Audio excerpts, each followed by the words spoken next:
सुभान अल्लाह, माशाअल्लाह। धुएं को अब्र और गम को मसरत करते रहते हैं। अब जितने लोग अपने माँ बाप से मोहब्बत रखते हैं वो अपने माँ बाप की मोहब्बत में दोनों हाथों को उठाकर बोले सुभान अल्लाह, और मचल कर बोले या रसूल अल्लाह। के धुएं को अब्र और गम को मसरत करते रहते हैं, कलंदर हैं जहन्नुम को भी जन्नत करते रहते हैं। और हमें उन झुर्रियों में आयतों का अक्स दिखता है, हम अपने माँ के चेहरे की तिलावत करते रहते हैं। हमें उन झुर्रियों में आयतों का अक्स दिखता है, हम अपने माँ के चेहरे की तिलावत करते रहते हैं। और मेरे सर से मेरी सारी मुसीबत टाल देती है, मेरी माँ मेरे दामन में दुआएं डाल देती है। और परेशान हो अंधेरों से तो जाओ माँ के कदमों में, वो जब चाहे मुकद्दर में उजाले डाल देती है, वो जब चाहे मुकद्दर में उजाले डाल देती है। और मिजाजे वक्त का मौसम बदलने लगता है, अंधेरा काट के सूरज निकलने लगता है।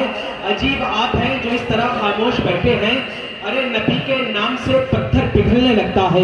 हजरात, आज इस महफिल में ना ही किसी नेता का जिक्र हो रहा है, बल्कि आज की इस महफिल में नबी पाक का जिक्र हो रहा है।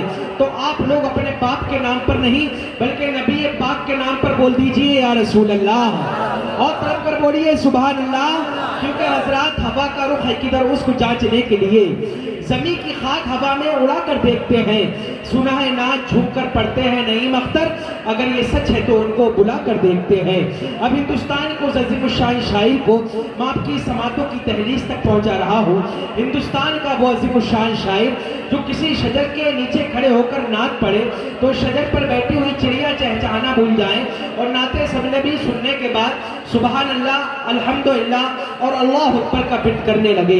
यानी मेरी मुराद पैकर तरन्नुम, पैकर खुलूस मोहब्बत, शायर हिंदुस्तान मालिक तरन्नुम आली जनाब क़ारी नईम अख्तर साहिब क़िबला मद्दसिल्लाहु नूरानी से है। वो मैक पर तशरीफ लाएं और अपने बेहतरीन कलाम से हम सुन्नियों के क़ुलूब को मुनव्वर मुजल्ला फरमाएं। हजरात, आप शायर अहले सुन्नत नईम अख्तर साहब सुन्नत को सुनने के लिए तैयार हैं? तैयार हैं? अच्छा, हाथ उठाकर बताइए कितने लोग तैयार नहीं हैं। माशाल्लाह, सब लोग तैयार हैं। कहीं ऐसा तो नहीं है एक शख्स फौज में जाने के लिए तैयारी कर रहा था, जब इंटरव्यू देने का वक्त आया तो उसने अपने एक दोस्त से कहा, भाई मैं फौज में जाने के लिए तैयारी कर रहा था, कल इंटरव्यू देने के लिए जा रहा हूँ, आप बता सकते हो कौन कौन से सवाल होंगे? उसने कहा, पहला सवाल होगा तुम्हारे देश के प्रधानमंत्री का क्या नाम है? तो आप जवाब दे देना नरेंद्र मोदी। उसने कहा, दूसरा सवाल होगा देश कब आजाद हुआ? आप कहना कोशिश 1935 से हुई, कामयाबी 1947 में मिली। उसने कहा, तीसरा सवाल होगा चांद पर पानी है या नहीं? आप कह देना कुछ लोगों का तो यही मानना है, शायद पूरी तरीके से तहकीकात नहीं कर पाएंगे। अब वो लड़का जो फौज में जाने की तैयारी कर रहा था, इंटरव्यू देने के लिए पहुंच गया। इंटरव्यू लेने वाले ने पहला सवाल किया, व्हाट इज योर नेम? बेचारा बोल पड़ा नरेंद्र मोदी।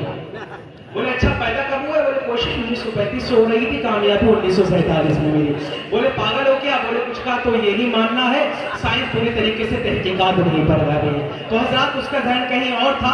लेकिन आज आप किसी नेता की महफिल में नहीं बैठे हैं, आज आप सारे नबियों के सरदार की महफिल में बैठे हैं। आज आप हैदराबाद की सानिया मिर्जा की महफिल में नहीं बल्कि मदीने की फातिमा ज़हरा की महफिल में बैठे हैं। तो फातिमा ज़हरा की महफिल में बैठकर दोनों हाथों को हवाओं में लहराकर शाजी मियाँ की मोहब्बत में झूम कर बोल दो सुभान अल्लाह, और मचा कर बोलो या रसूल अल्लाह। तो आइए हज़रात, शायर अहले सुन्नत नईम अख्तर साहब की आमद है, इनका इस्तकबाल इन मिसरों के साथ करते हैं कि ताज्जुब क्या है जो ये शायर नात पढ़ते हैं, ताज्जुब क्या है जो ये शायर नात पढ़ते हैं, मियाँ अबू जहल की मुट्ठी में कंकर नात पढ़ते हैं। अब आप खामोश क्यों बैठे हैं? आप तो उस नबी की महफिल में बैठे हैं, वो नबी जो जमीन पर रहने के बाद अगर अपनी उंगली का इशारा कर दे तो चांद अपना कलेजा चीर कर तो टुकड़े हो जाए। आप उस नबी की महफिल में बैठे हैं, वो नबी जो इस जमीन पर रहने के बाद अगर अपनी उंगली का इशारा कर दे तो डूबा हुआ सूरज वापस पलट आए। उसी नबी की मोहब्बत में एक शायर तो कुछ यूं कहता है कि कलम महकने लगे, शायरी निखर जाए, अगर ख्याल में जिक्र नबी उतर जाए। और कसम खुदा की मोहब्बत उसी को कहते हैं, वक्त आए तो शोलों से भी गुजर जाए। तो नबी की मोहब्बत का हाथों को उठाकर बोलिए सुभान अल्लाह, और मचल कर बोलिए या रसूल अल्लाह।